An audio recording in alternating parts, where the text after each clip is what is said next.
Hello, everyone. Tonight, we are standing under a blood orange sky, the kind that seems to promise either wonder or death.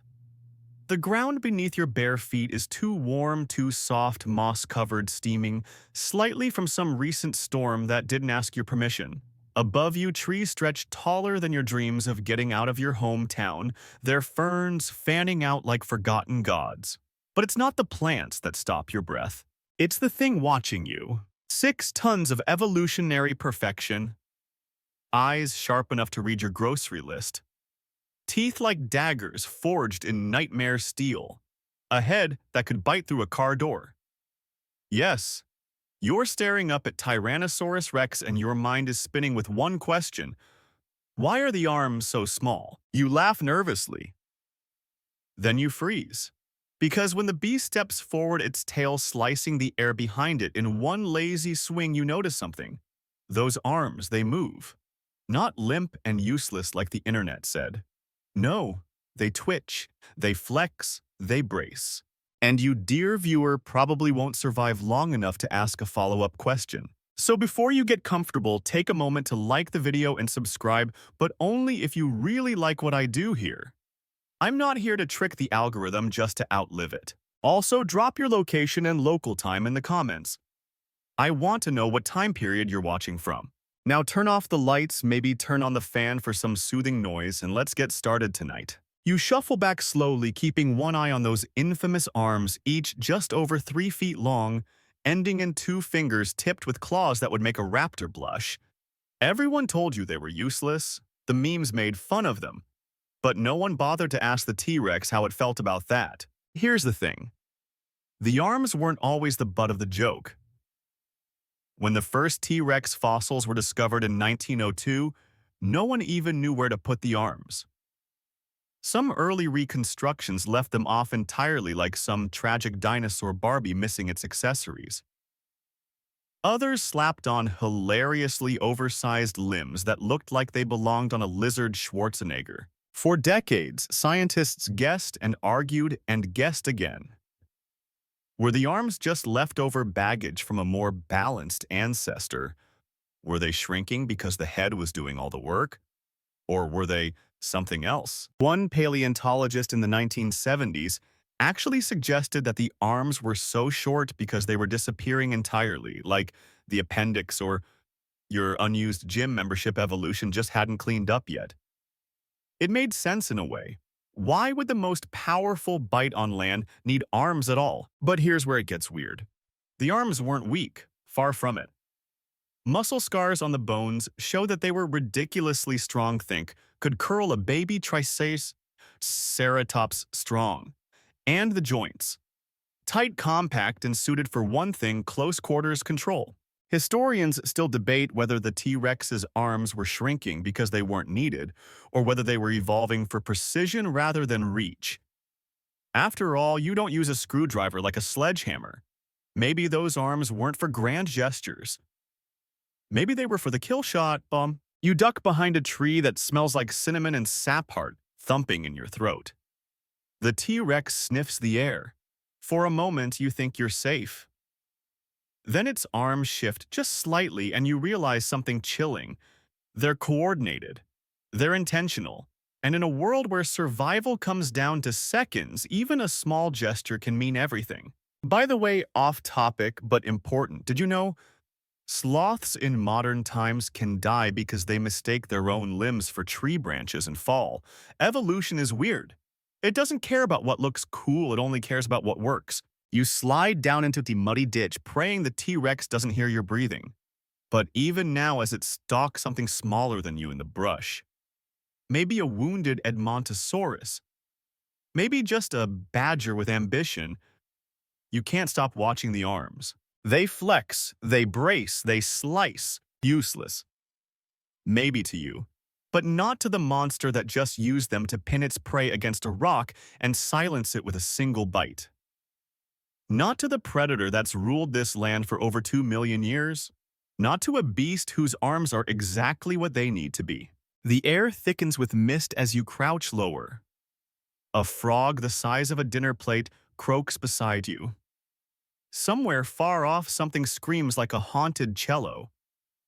You're trapped in an ancient echo chamber, and the only rule here is don't underestimate anything with teeth or claws, especially not the ones small enough to surprise you. You keep your breath low and shallow as the jungle begins to breathe with you. Leaves pulse gently in the breeze, steam rolls off the foliage like the forest is exhaling, and somewhere nearby, a cicada screams like it's just discovered taxes. The T-Rex has vanished into the tree line for now, but its footsteps still vibrate the soil under your feet like a distant drum roll, ominous, steady, almost ceremonial. You crawl forward through the ferns, slick with dew and thick as bedsheets from a hotel you can't afford. The question that brought you here still clings to your thoughts. How did the world's most fearsome predator end up with the weirdest little arms in natural history? You duck beneath a fallen tree, one that looks like it lost a battle with thunder itself, and there beside the gnarled roots you find it, the fossilized remains of a juvenile T-Rex. Not full-grown, not yet legendary, but the arms are already there, short-clawed, comically small for the rest of the frame. Here's the thing that tickles every paleontologist's brain into overdrive for over a century. Those arms were a punchline.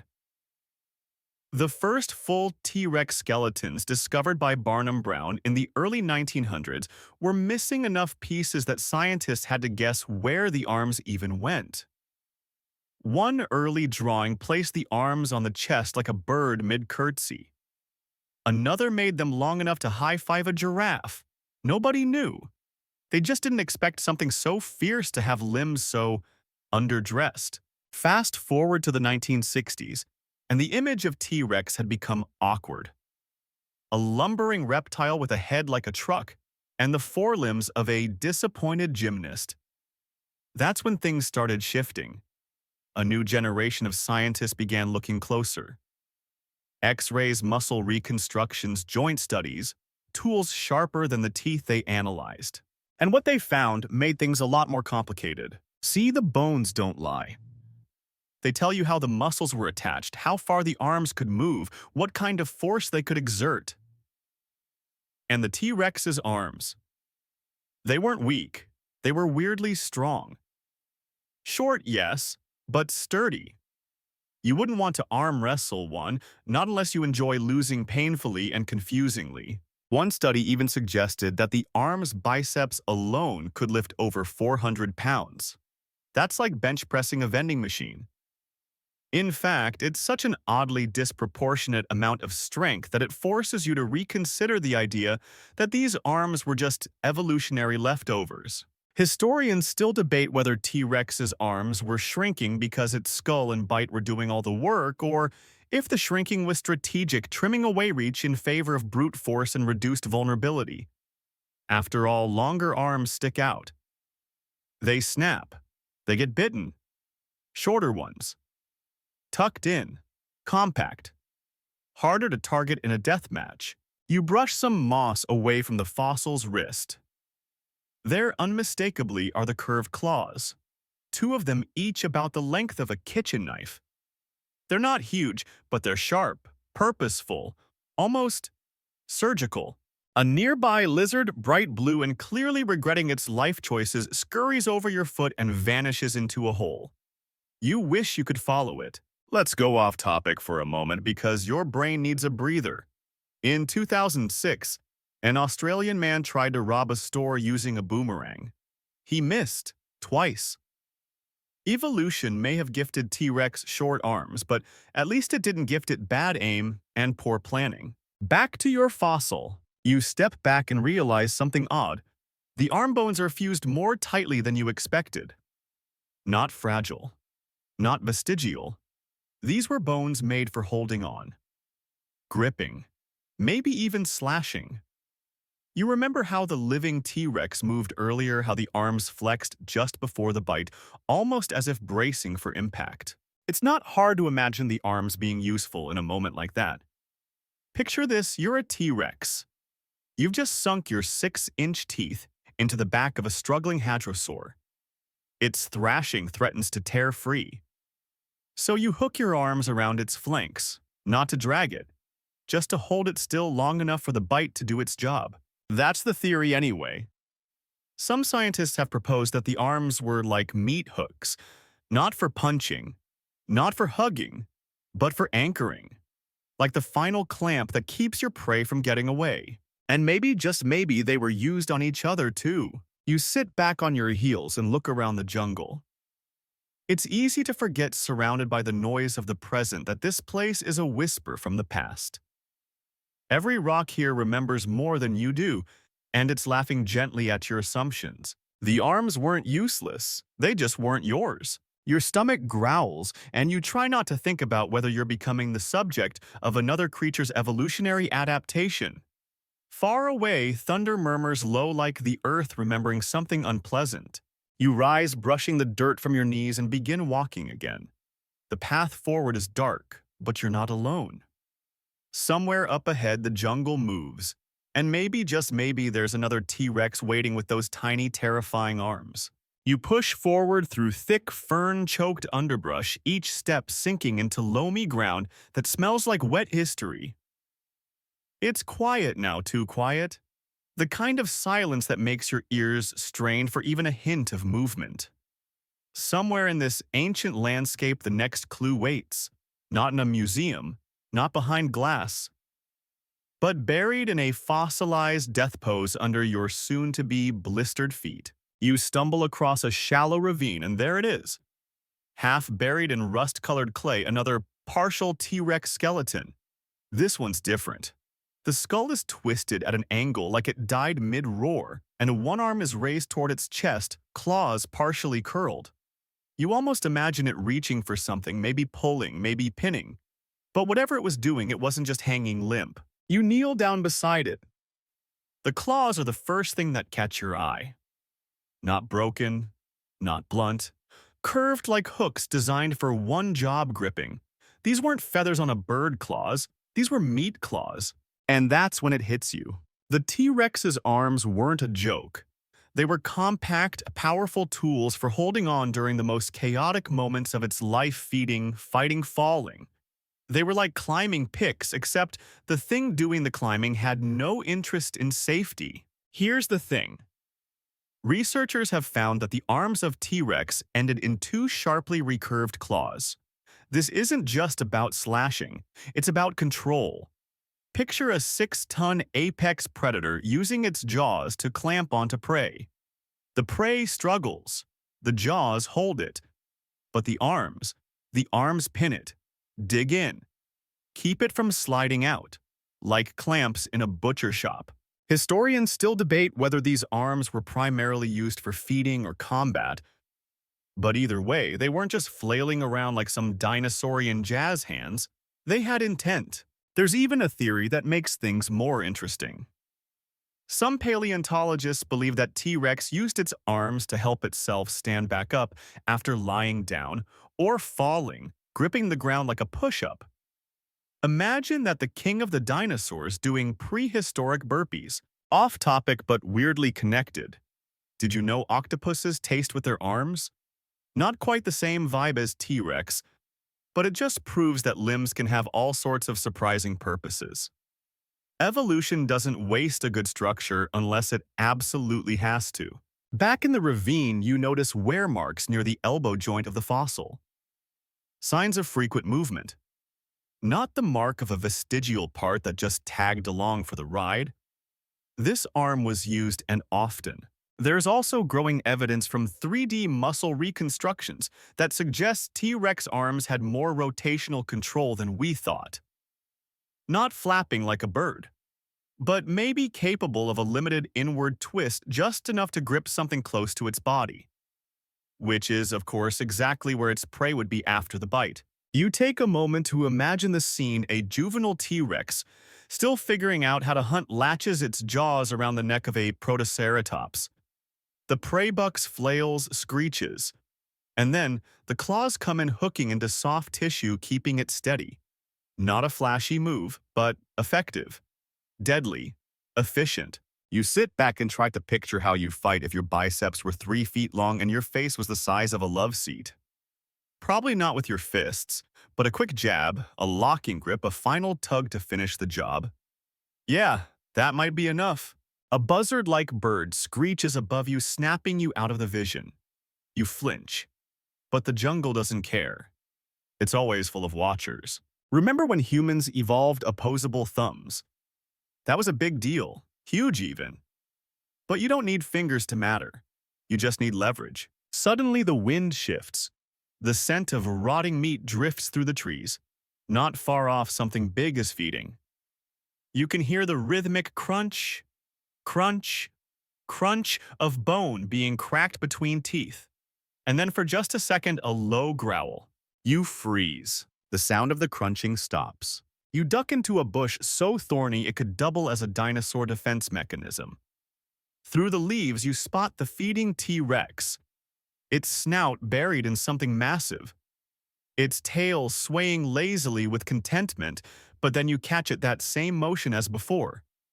Those little arms reaching forward, claws pressing into the body of the carcass, not to rip, not to tear, just to hold steady. You almost laugh. This enormous predator, the apex of its era, still using those silly little arms to brace its meal. Like a chef pinning a roast with one hand while carving with the other. Efficient, brutal, precise, and yet we called them useless. You stay low, let the wind carry your scent away. Let the myth unravel on its own.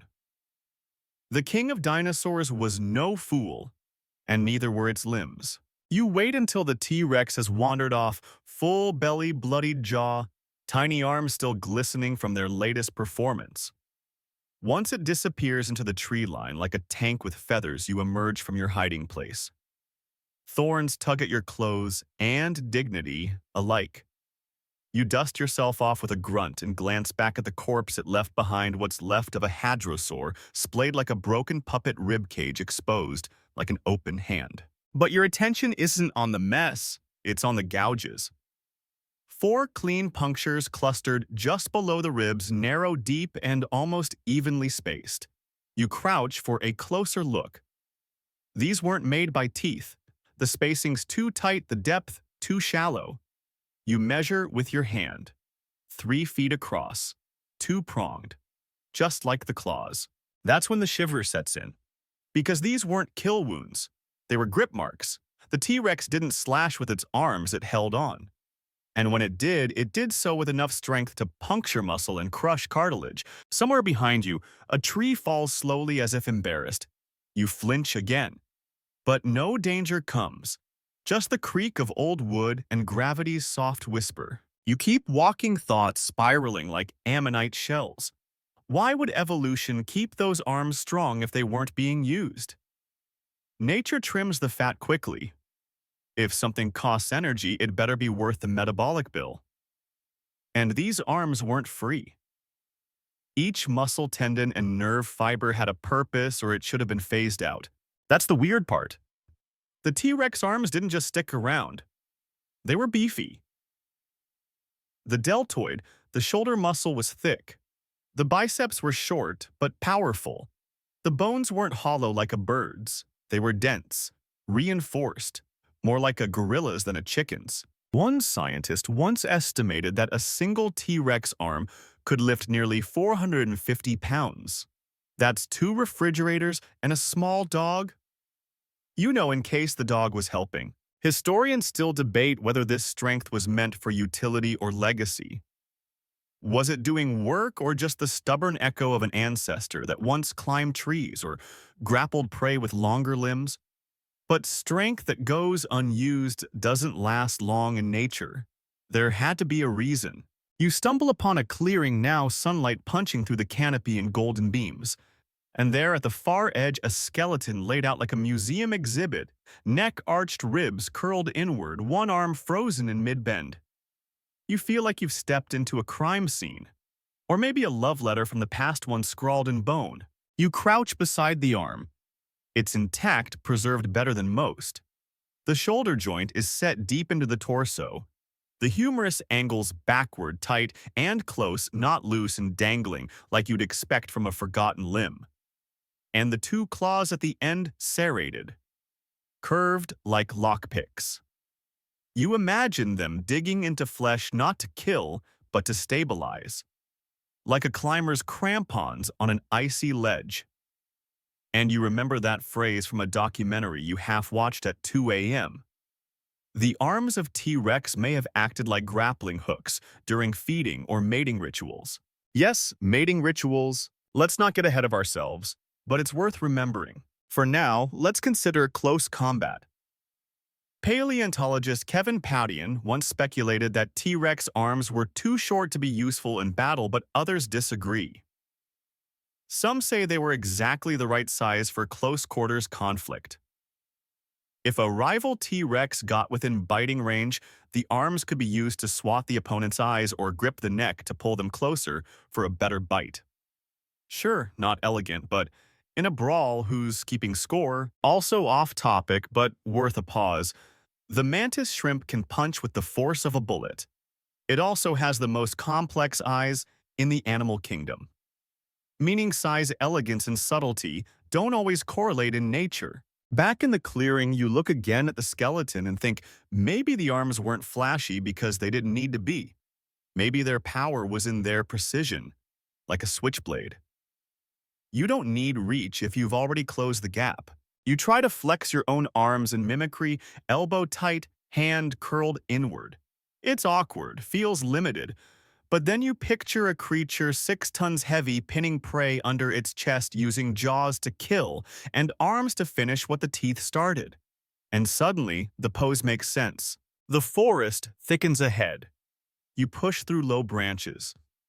Cicadas drone like they're being paid hourly. The heat presses against your skin like prehistoric breath. You're sweating now because of the hike or the realization you're not sure.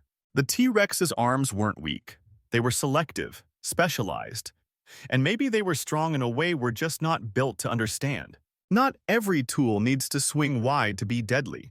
Some just need to hold on and never let go. You're deeper into the jungle now, and everything feels tighter, like the trees have moved in behind you. The light's thinner here, filtered green and gold through towering fronds. The air clings to your skin like old secrets, and you've started to notice a pattern in the silence. It pauses when you move and returns only once you stop. Like the forest itself is watching. You slide down a slope slick with moss and memory and land hard beside a hollowed-out log. There's a smell rising from it, not rot, not quite, but ferment. You take a hesitant peek inside and discover the remnants of a juvenile hadrosaur. Clawed marks rake across its flank. And not from teeth. You freeze. They're arm slashes. And they're small. Suddenly, the theory clicks into place like a riddle solved in reverse. These weren't random claw marks. They were angled, mirrored, purposeful. And close together, too close to be feet, too far apart to be teeth. You've found yourself in the middle of something extraordinary, fossil evidence, maybe, of what's come to be called the wrestling lizard hypothesis. Now, this idea isn't universally accepted.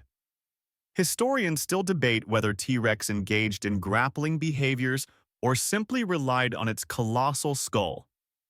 But some paleontologists, especially those reconstructing juvenile behavior, believe these short, strong arms were perfect for close-quarters conflict, not just with prey, but with each other. Because here's the thing. T-Rexes weren't born apex predators. They had to earn it. Juveniles were fast, lean, maybe even a bit gangly, like hormonal middle schoolers with murder in their hearts. And in their early years, when their skulls were still growing into their monstrous final forms, they had to fight differently. You creep further along the body where more slashes cluster around the neck. They curve downward like a smaller T-Rex might have jumped, wrapped its claws around a sibling or a rival and brought it down. It's not that hard to imagine. 2 teenage tyrannosaurs circling each other in a prehistoric clearing, low growls rumbling through half-grown throats. One lunges. They crash together like freight trains made of meat. And suddenly those tiny arms are everywhere, clawing for control, pulling for position, jabbing for dominance. Not elegant, not strategic, but desperate. Like MMA fighters with murder licenses. You hear rustling and duck instincts now fully prehistoric. A pair of smaller creatures dart past you, ornithomimids may be startled by something even bigger. You don't blame them. You're startled by your own thoughts. Imagine a T-Rex grappling like that. Not a towering monolith, but a brawler. A bruiser. Arms not flailing but aiming, holding the other down. Hooking into muscle. It's not about killing, it's about winning. And sometimes, especially among juveniles, those are two very different things. Researchers have suggested that these kinds of tussles would have been part of how young T-Rexes established hierarchy.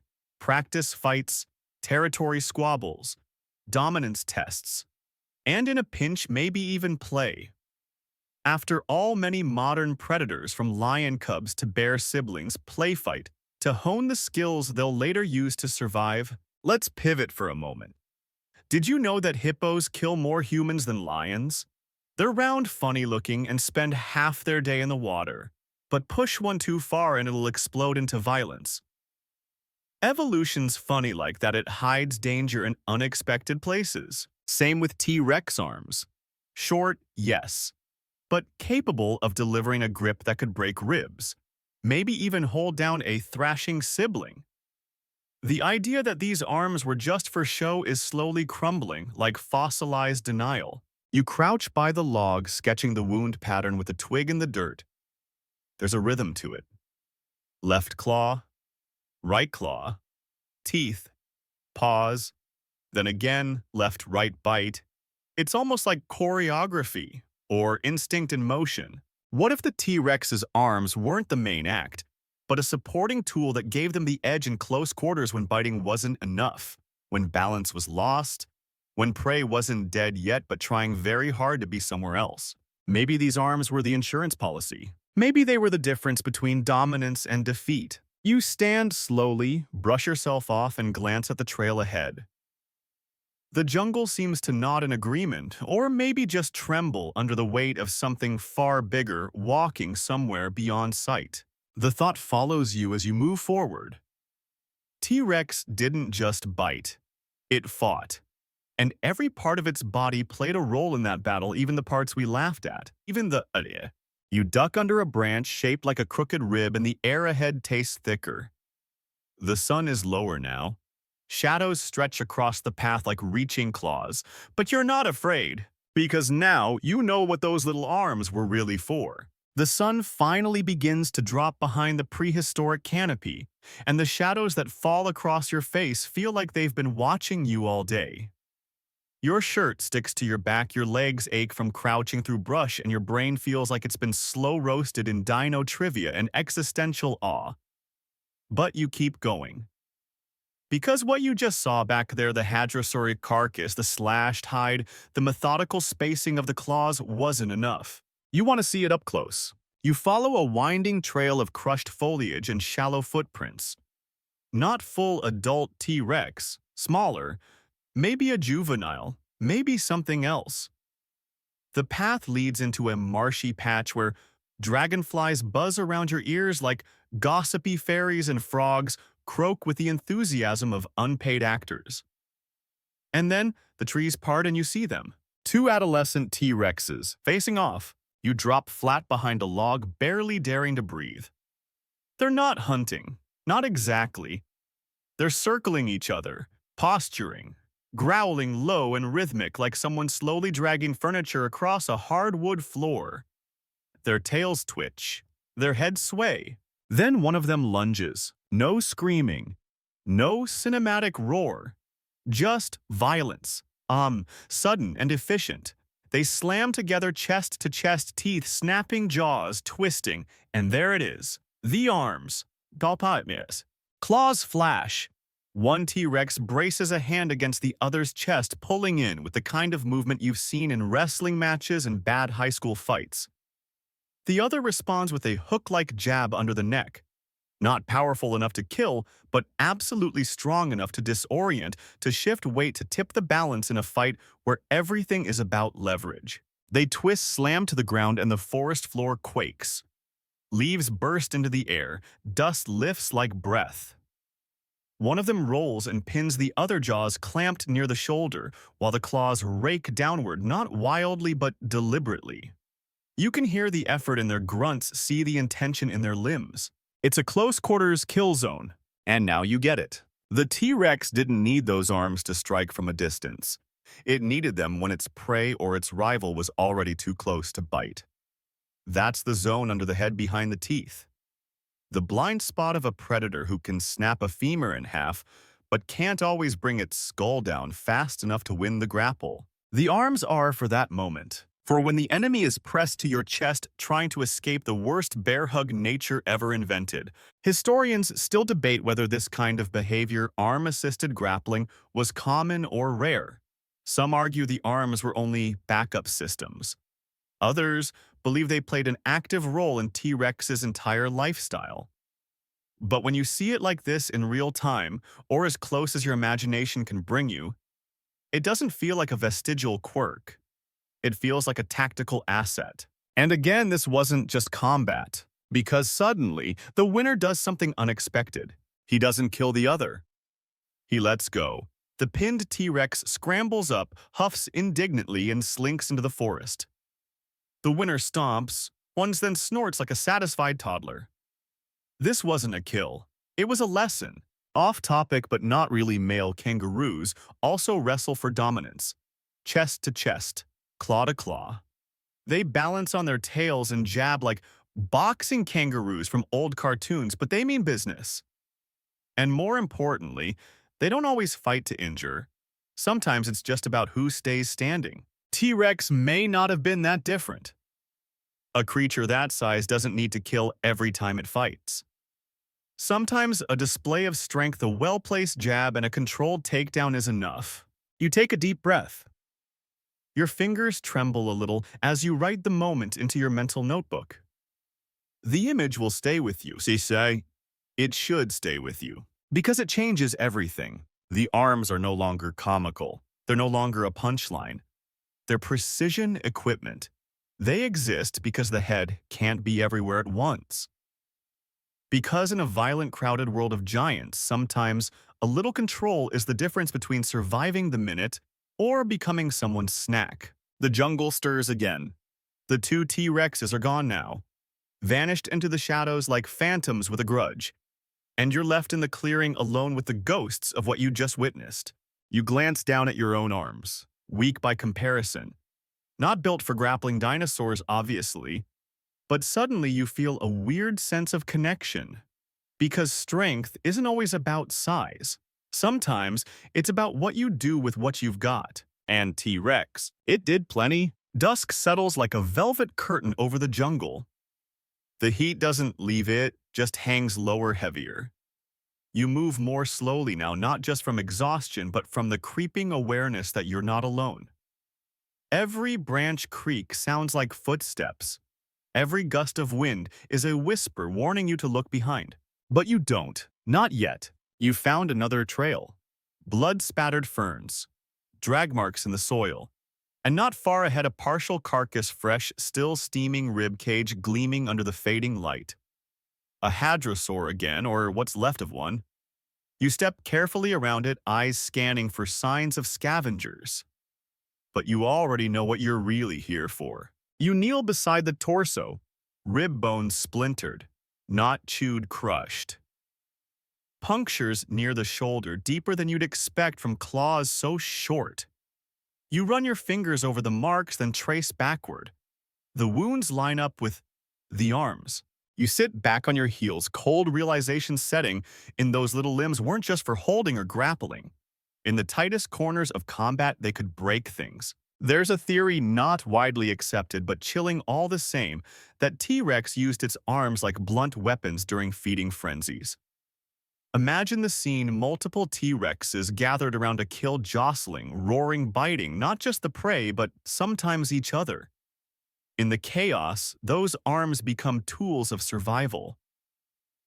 Not elegant, not frequent, but when needed, devastating. Historians still debate whether the arms could deliver enough force to break bones. But muscle reconstructions suggest each arm could exert hundreds of pounds of pressure, enough to snap ribs if timed right, especially if aided by the weight of a lunging body. Picture rival. T-Rex shoves into the kill zone, jaws too far to reach, body pressing in. You raise your arm, compact, muscled, sharp, and bring it down like a pickaxe into exposed ribs. Not out of malice, out of necessity. The kill must be defended. The feeding hierarchy enforced. The more you think about it, the more it makes sense. Evolution doesn't hand out perks without purpose, and strength without application is waste. T-Rex didn't just have strong arms, it likely used them. You shift slightly and something crunches beneath your foot. A fragment of rib, jagged and dark. You lift it gently. The break is sharp, fresh, and near the end a set of twin scratches close together, parallel, like claws that raked downward with enough strength to do damage. You know what did this? And you're pretty sure it wasn't a coincidence. Off topic for a moment, in modern Komodo dragons, the front limbs are often used to manipulate prey, especially when the jaws are locked in a bite. They brace, tug, even pin. Not fancy, but efficient, and sometimes efficiency is the deadliest trait of all. Back to the corpse. The way the ribs are shattered, it doesn't look like post-mortem scavenging.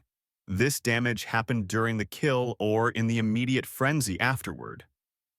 You can almost picture it, two T-Rexes snarling over the same prize heads, too big to navigate the space cleanly, so the arms come into play. Not to dominate, but to deter. To hurt just enough to earn space. It's weird to imagine a creature that size using such small tools with such effectiveness. But maybe that's the point. The arms didn't need to reach far, they just had to hit hard and fast. You lean back against a tree, breath heavy. Somewhere in the distance, you hear a deep bellow roll through the forest like a falling boulder. You don't move. Whatever made that sound isn't close yet, but it's real, and you're not ready to meet it. So instead, you focus on what the arms tell you. Not just about T-Rex, but about survival itself. When the world is full of danger, when every meal is contested, when every bite is a battlefield, nothing is useless if it helps you last 1 second longer. Even a pair of arms that most would call a mistake. You rise and continue down the path. The jungle is quieter now, not safer, just more aware. The trees sway like they have been holding their breath, and you get the feeling they've seen a lot of rib-breaking in their time. The arms of T-Rex didn't win battles from afar. They weren't meant for show or spectacle. They were weapons of last resort, of final contact, of brutal proximity. And when they moved, it wasn't for flair. It was for damage. You reach the ridge just as the last rays of sunlight drip through the canopy like honey through fingers. The air cools slightly, but not enough to make you forget that you're still in the heart of something ancient and very much alive. Every sound here is deliberate. The hum of insects, the chirr of unseen birds, the low groan of a tree settling into its roots. Even your own breath feels like an intruder. And then your foot slides. The slope beneath you, carpeted in damp moss and deceit, gives way. You tumble slowly. At first, then fast, rolling down a narrow ravine and landing with a splash in a shallow creek. It's cold, ankle-deep, and surprisingly clean. You sit up soaked and annoyed, only mildly wounded in body and pride. But that's when you see it. Just across the creek, half buried in sediment, is the fossilized imprint of a T-Rex's torso, shoulders, chest, and there they are, the arms. Still bent, still close to the ribs, as if frozen mid-motion. But what catches your attention isn't the arms themselves. It's what's near them. Indentations. Long, shallow scrapes leading away from the arms, not toward them. You move closer and examine them. The marks are parallel, curved slightly, and spaced just wide enough apart to match two claws. You touch the stone.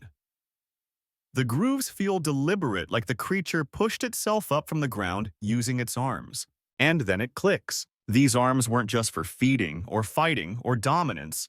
They were also for balance. T-Rex, for all its terrifying mass, still had to manage the basics of movement, walking, turning, even falling. And when a creature that size trips, it needs a plan. Scientists have long puzzled over how a predator so front-heavy could stay upright. And here maybe is part of the answer. Historians still debate whether T-Rex ever lay down to rest. Some suggest it slept like a bird standing tail grounded for stability. Others believe it could collapse into a seated posture like a kangaroo. But how it got up again? That's the mystery. These grooves suggest the arms weren't idle. They might have been used like push-up bars bracing against the earth, giving just enough lift to tip the torso forward so the legs could take over. Short arms meant fewer leverage problems. Compact strength over reach. Kind of like a forklift, but screamier. You picture it now, a T-Rex slips maybe during a hunt or a territorial sprint. It crashes to its side hard and growls frustrated. Then the arms press against the soil claws digging in. The chest rises an inch, then two. The tail shifts for counterbalance. The legs engage, and slowly, awkwardly, the beast gets back on its feet. You chuckle. That image is less monster movie and more drunk uncle at a barbecue. But it works. Off topic but lightly related, baby elephants can't get back up without help for the first few weeks of life. They just lie there, flailing like overturned Roombas until someone assists. Nature's biggest aren't always its most graceful. Back in the creek, you notice something else. Around the fossil, faint feather impressions. Not dramatic, just enough to suggest a light covering over the shoulders and neck. Not full plumage, more like fuzz, like insulation. Which raises another question.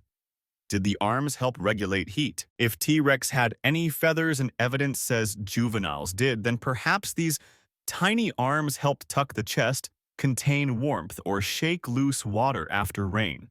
A kind of prehistoric shiver. You look down at your own arms soaked and chilled, you flex them, shake the water off. Suddenly the idea doesn't seem so absurd. So maybe the T-Rex's arms weren't just for holding prey or pushing off the ground. Maybe they also help the animal maintain its balance, regulate its temperature, or steady itself on uneven terrain. Little stabilizers, bracers, utility limbs in a body dominated by its head and legs. You glance back up the ridge you fell from. Climbing it seems impossible, and for a moment you wonder if this is how the T-Rex felt every time it slipped. But then, like it, you push yourself up, hands to the earth, knees bent, core engaged, and rise. And for a second you understand. These arms may not have reached far, but they reached enough. They weren't tools of conquest. They were tools of survival, silent, steady, unspectacular, perhaps, but vital. As you climb out of the ravine, the jungle opens slightly. Fireflies drift in like floating embers. The night creatures begin their calls, a chorus of the past still singing in the dark. And somewhere unseen, but very real, a T-Rex might have once stood in this same clearing. Arms flexed, tail balanced, chest rising, feathers, damp from the rain, and thought, that was close. The forest has changed by the time you reach the next clearing. It's quieter. The heat has softened into something almost pleasant, like the earth is exhaling after a long, humid day. Above you, the stars are beginning to appear in the slivers of sky not claimed by trees. The night bugs are out in full chorus, all chirp and drone in distant wing beats. But beneath that familiar hum, something stranger stirs. You hear it before you see it. A slow, repeated thump, not heavy enough to be footsteps, but rhythmic like a heartbeat.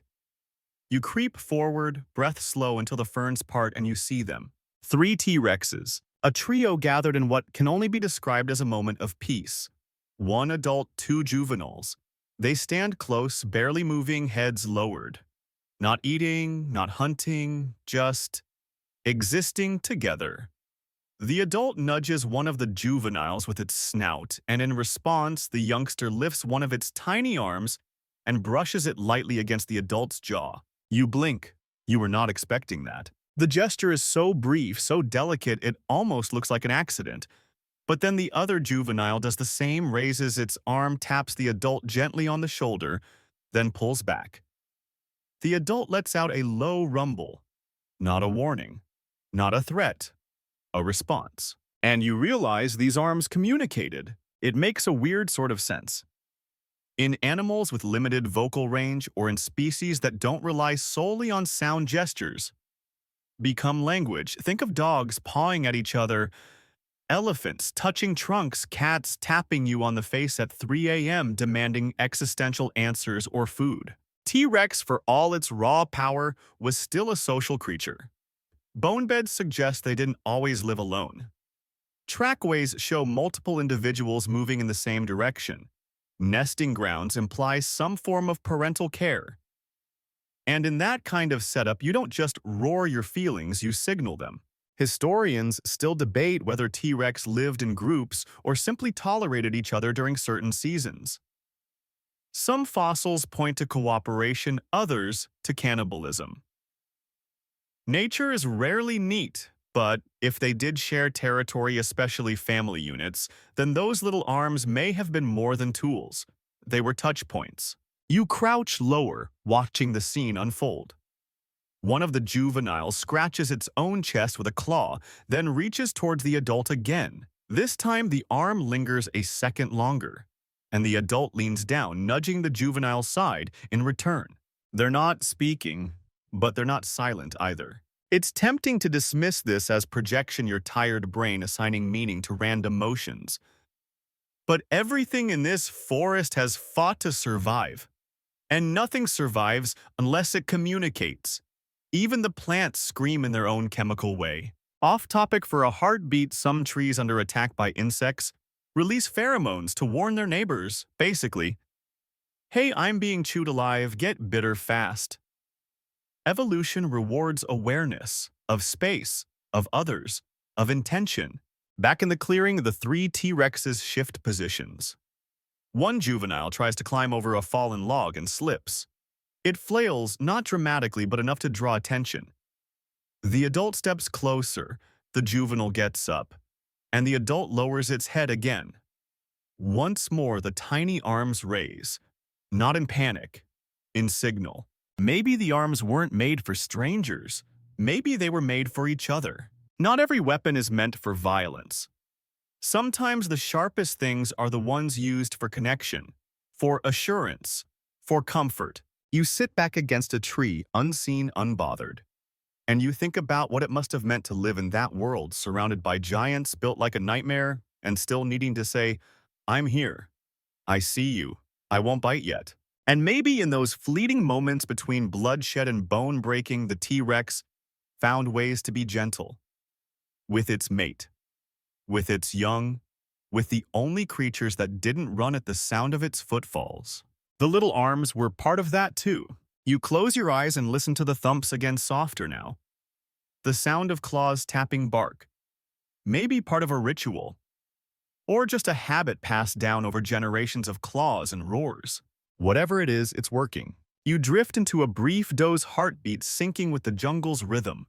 Not afraid, not anymore, because you're starting to understand that even the fiercest monsters might have needed a hand to hold, however small. When you wake, it's full night. The stars are sharp now, like pinpricks in the skin of the world. The forest glows in silver outlines and soft hums. The T-Rex family is gone, no crashing footsteps, no bellowing exits. Just vanished like a dream that left claw marks behind. You stretch, shake out your limbs, and continue deeper into the woods, guided only by starlight and curiosity. There's something bothering you. A thought you can't shake. A question that won't go away. Why didn't evolution just get rid of those arms completely? You've seen them slash, pin, push, and even gesture. But if they were so useful, why didn't they stay big?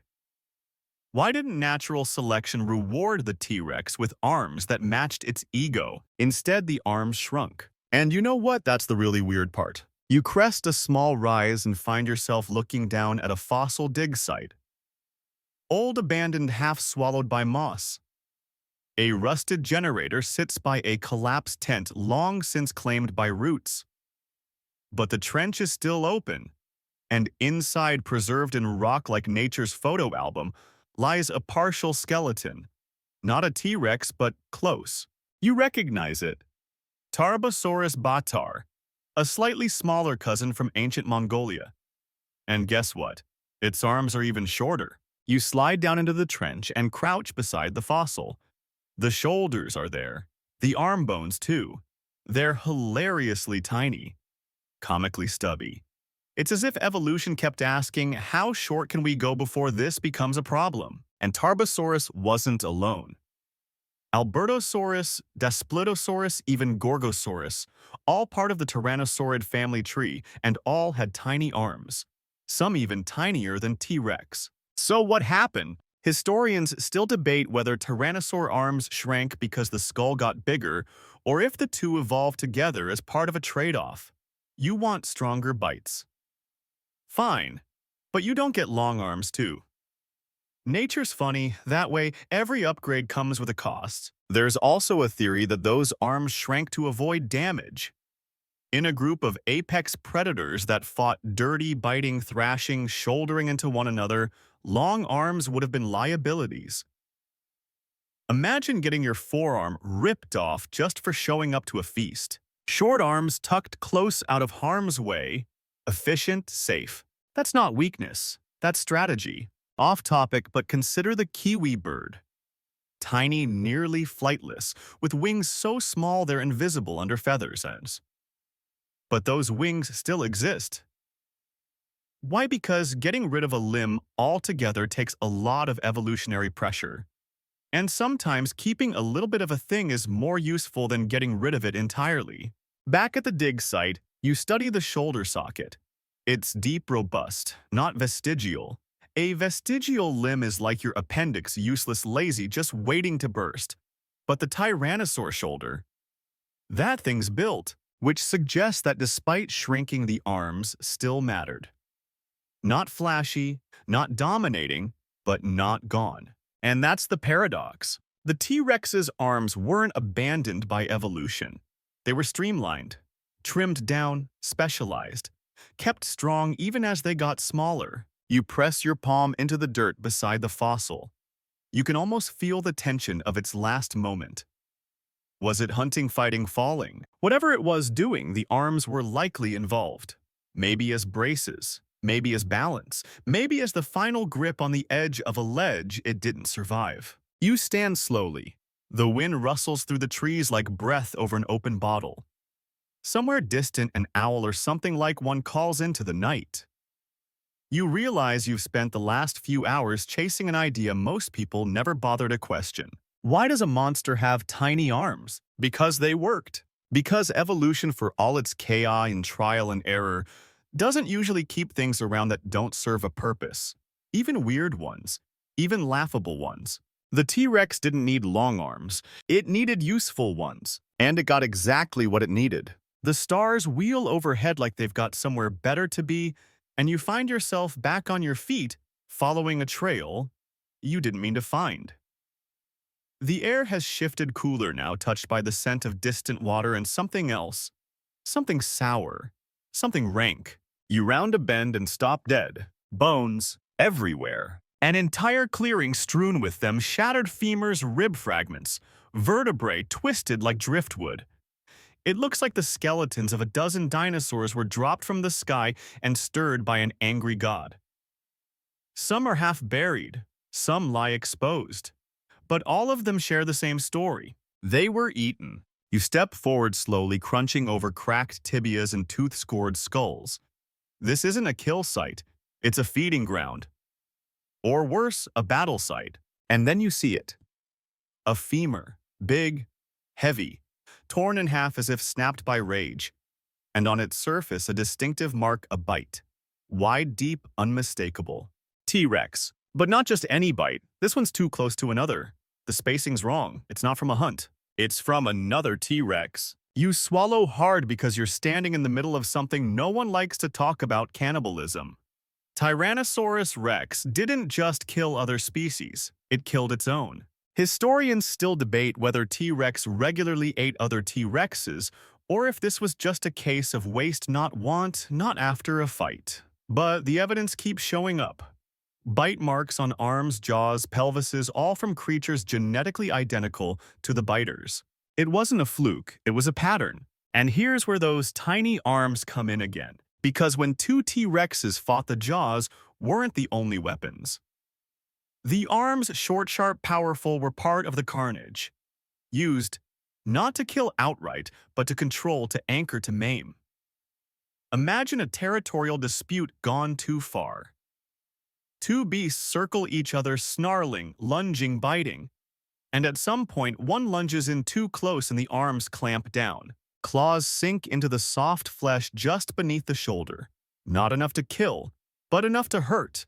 Enough to hold while the jaw finds its mark. You glance around the clearing. More bones. Some with matching twin gouges like they'd been grabbed or dragged. These arms weren't bystanders to violence. They participated. There's even a fossilized T-Rex with scars on its skull from another T-Rex's bite, and claw marks, deep ones, on its neck. It survived, but barely.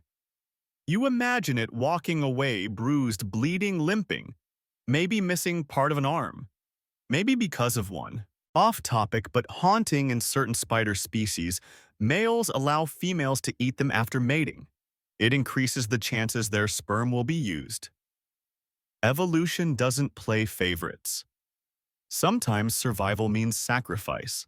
You crouch beside a shattered shoulder blade. It looks like it was broken by pressure from above. As if something came down hard on it, claws first. Maybe those tiny arms weren't meant to kill cleanly. Maybe they were meant to hold you still while the killing happened elsewhere. There's something terrifying about that.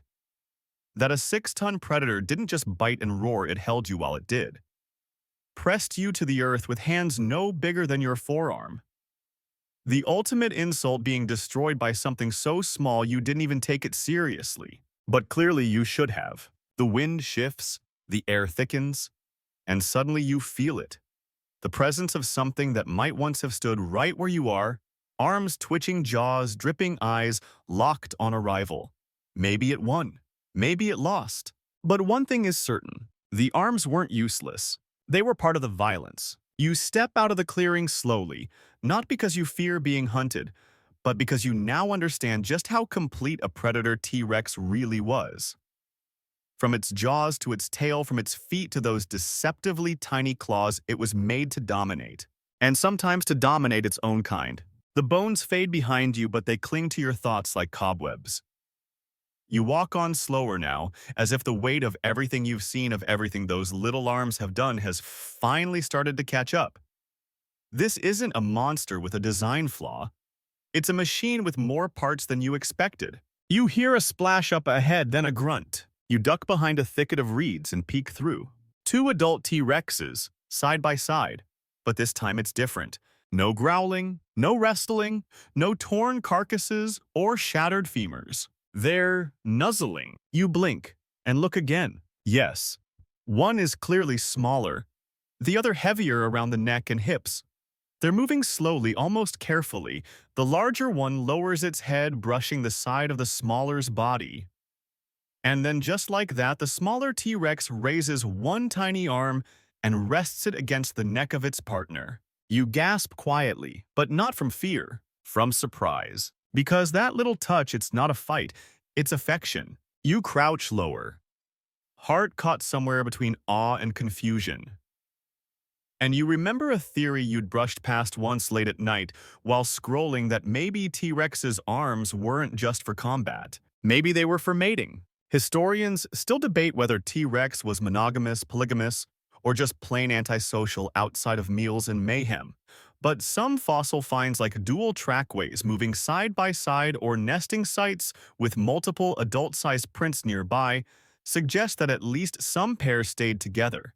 And if they did, there had to be interaction beyond snapping teeth. And those stubby, strong arms, perfect for holding still, not restraining like a predator on prey, but bracing, gripping, stabilizing a partner during a moment when both creatures needed balance and trust. You try not to laugh. It's so strange, so oddly sweet, that the most terrifying creature to ever walk the planet might have used those fearsome little limbs to say, "I'm here, I've got you, don't fall." Suddenly, it's not hard to imagine. 2 massive animals balancing their weight as they rear up slightly. The male using his claws to lock into the female's shoulder, not aggressively, but gently. anchoring her so neither of them tips and evolution gets to keep the story going.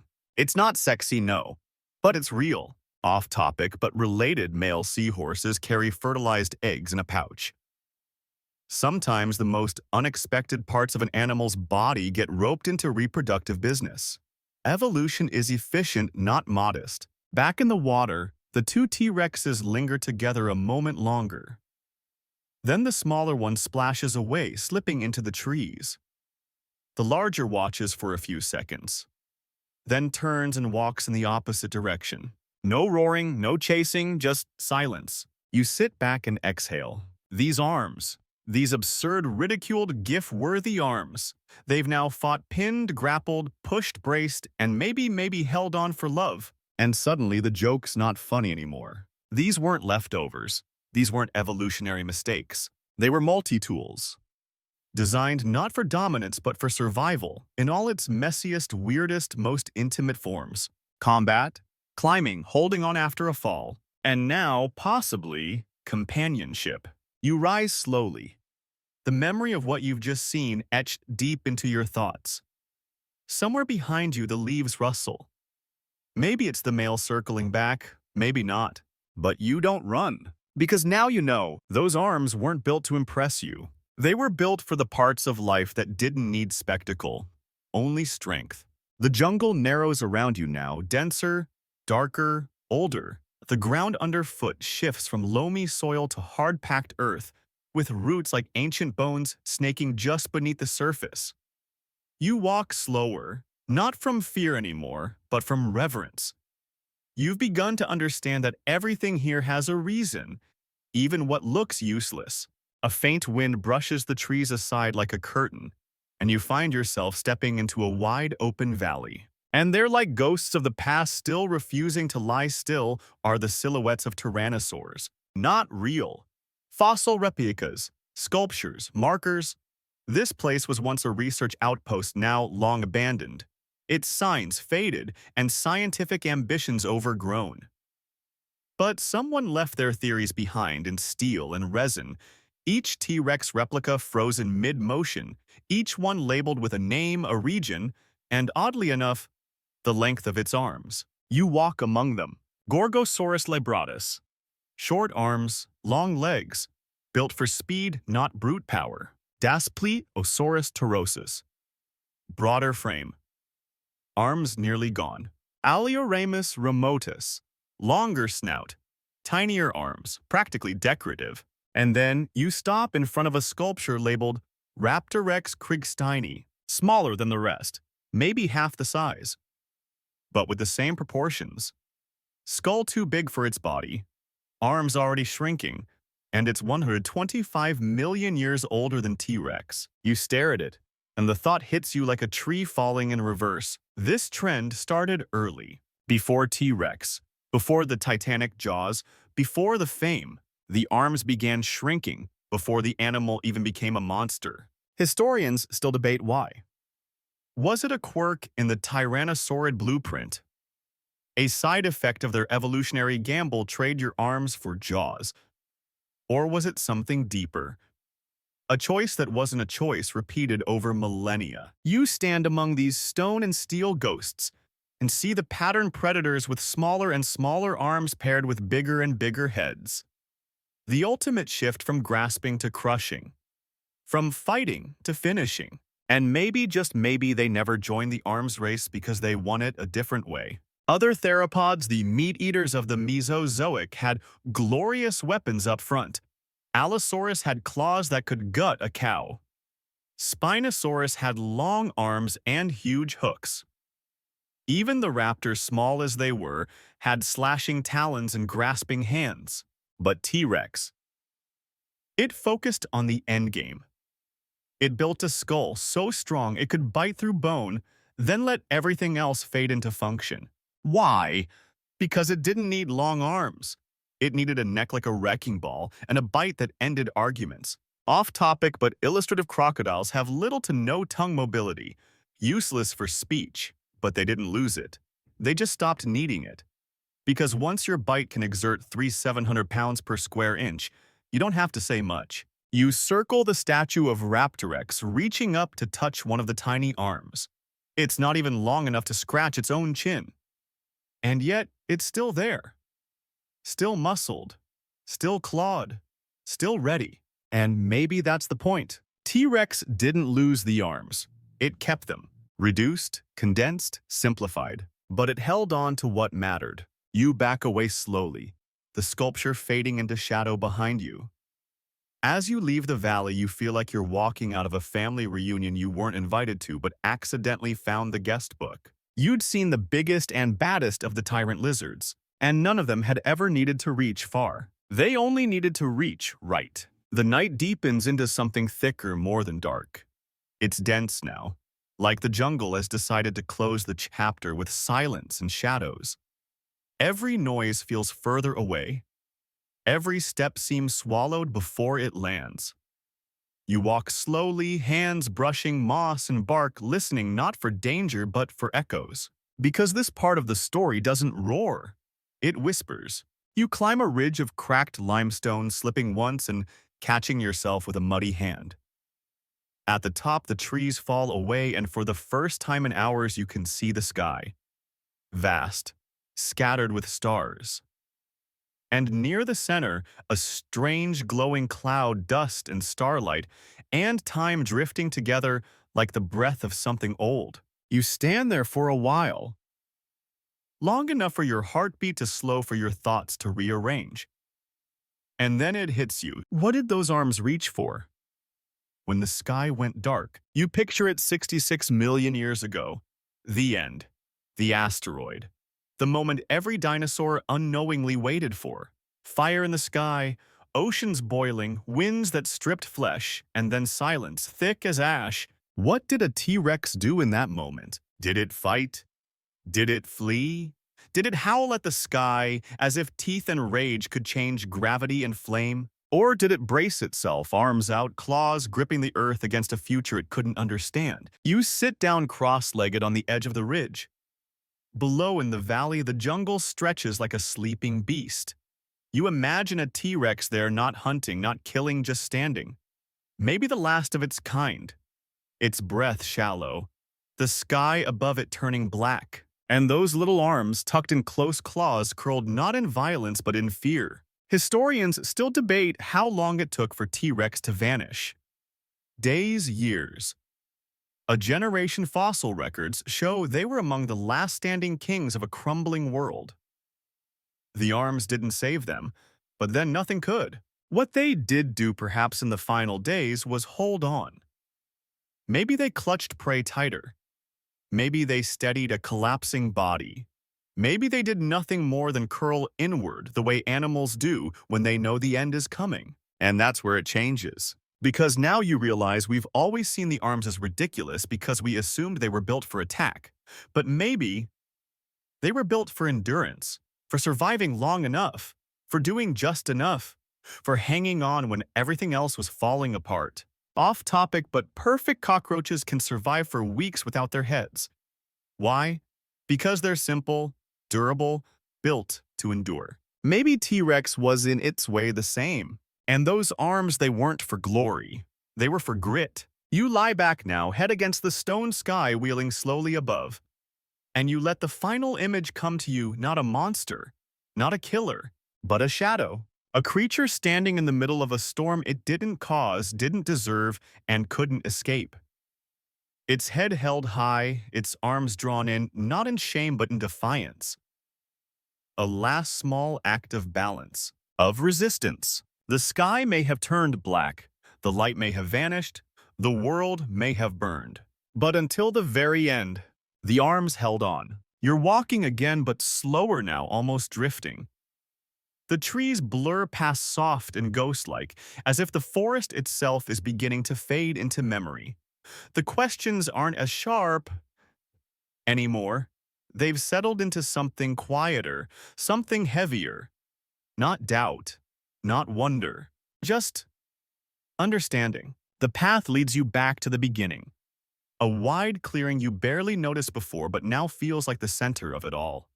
At its heart is a fossil, not complete, not polished, just a torso, a skull, and there one arm.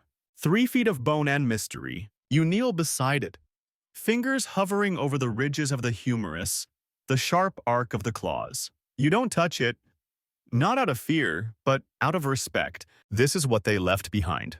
You close your eyes and let the images flood off back. Every scene, every discovery. The way the arms braced during a kill, the way they grappled with rivals, the broken ribs, the mating rituals, the quiet gestures of social bonds, the push-ups in the mud, the scratches along the neck, the power coiled in muscles that once made you laugh. The fossil doesn't move. It doesn't need to. Because now you see it clearly. These weren't pathetic limbs. They were legacy limbs. They tell the story of a creature that didn't need to reach out in grand gestures.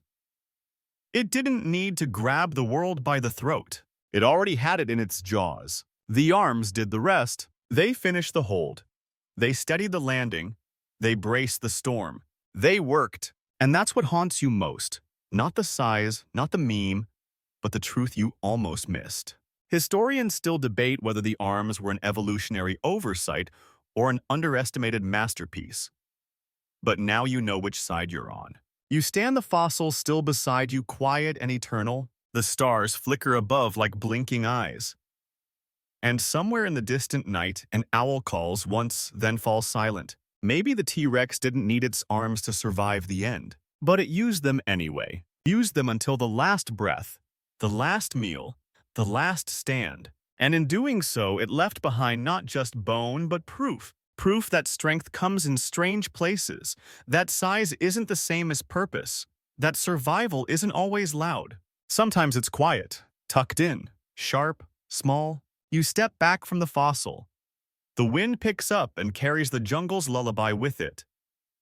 You feel it on your face, cool and final. And you whisper, not useless, not at all.